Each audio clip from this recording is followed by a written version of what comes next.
السلام عليكم ورحمة الله تعالى وبركاته. الأهلي وسيراميكا جدل تحكيمي، والأهلي ضيع نقطتين في أول ماتش في الست ماتشات وكارثة، والدنيا مقلوبة يا جدعان على ركلة الجزاء اللي ما اتحسبتش. أكتر واحد مبسوط من الحوار ده كله هو مدرب الأهلي. واحد هيقول لي ليه يا عم محمد أنت بتهبد؟ أنت عايز تجيب ريتش وخلاص. أنا هقول لك إزاي. ركلة الجزاء اللي ضاعت دي حجة كبيرة جدا للمدرب ده إن هو يتكلم ويقول إحنا كلنا ركلة جزاء ولعبنا كويس. إنما ولا الأهلي لعب كويس ولا أي حد أصلا لعب كويس في النادي الأهلي، والاداره فاشله السنه دي والمدرب فاشل، واللعيبه اصلا ما بتلعبش بروح. اللعيبه دي بتاخد ملايين على الفاضي. كارثه حصلت يا جدعان. النادي الاهلي في كارثه دلوقتي. النادي الاهلي بشبه ان هو هياخد موسم صفري.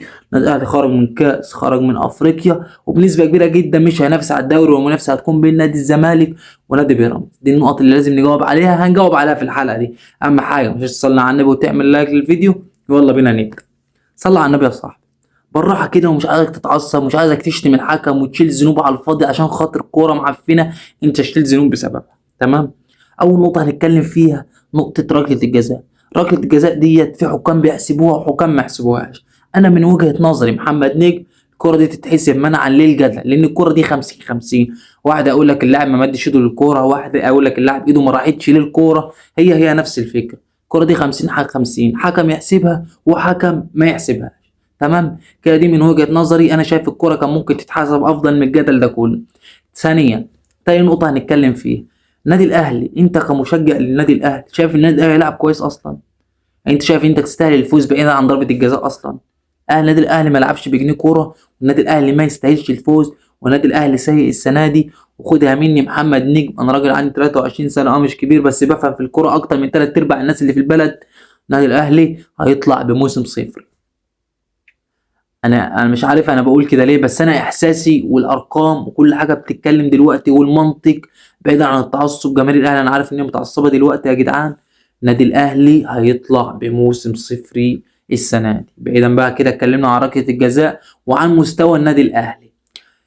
ثالث نقطه هنتكلم فيها، وهي اهم نقطه في الموضوع ده كله. يسترب مش عارف يوظف اللاعيبه اللي معاه يا جدعان. يسترب بيعمل عك في النادي الاهلي. الفرقة دي لو مع موسيماني يا جدعان او فايلر كنت شفت اهلي تاني خالص. اهلي مختلف تماما. اه، لا فيها نجوم كتير، عايز مدرب شخصية قوية. يستروب ده ما ينفعش خالص.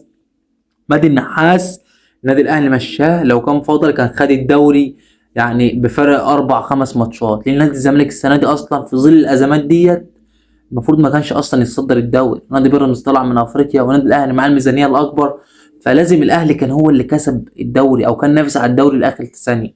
واحد يقول لي ده فرق 5 نقط يا باشا، هم 6 ماتشات اللي فاضلين وفرق 5 نقط بينك وبين نادي الزمالك، دي كارثه. انت مش عايز تفهمني؟ الاهلي مش هيقع تاني، الاهلي هيقع تاني والزمالك هيقع.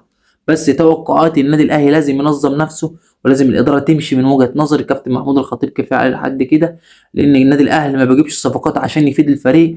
النادي الاهلي بيجيب صفقات كيديه. منهم زيزو ما عملش حاجه لنادي الزمالك، اشرف بن شرقي ما عملش حاجه لنادي الزمالك، احمد عيد ما عملش اي حاجه لنادي الزمالك، عفوا للنادي الاهلي. فاكتب لي من وجهه نظرك ايه سبب المشاكل النادي الاهلي فيها دلوقتي، واكتب لي من وجهه نظرك برضه هل شايف الكوره ركله جزاء ولا لا. واهم حاجه ما تتعصبش وتشيل ذنوب على الفاضي وتشتم الحكم. يا جدعان الموضوع مش مستاهل والله، هنتحاسب على كل كلمه بنقولها. وبس لو استفدت باي حاجه من الحلقه، انا راجل لسه بادئ محتوى، ما تنساش تعمل لي متابعه وتصلي على النبي، والسلام عليكم.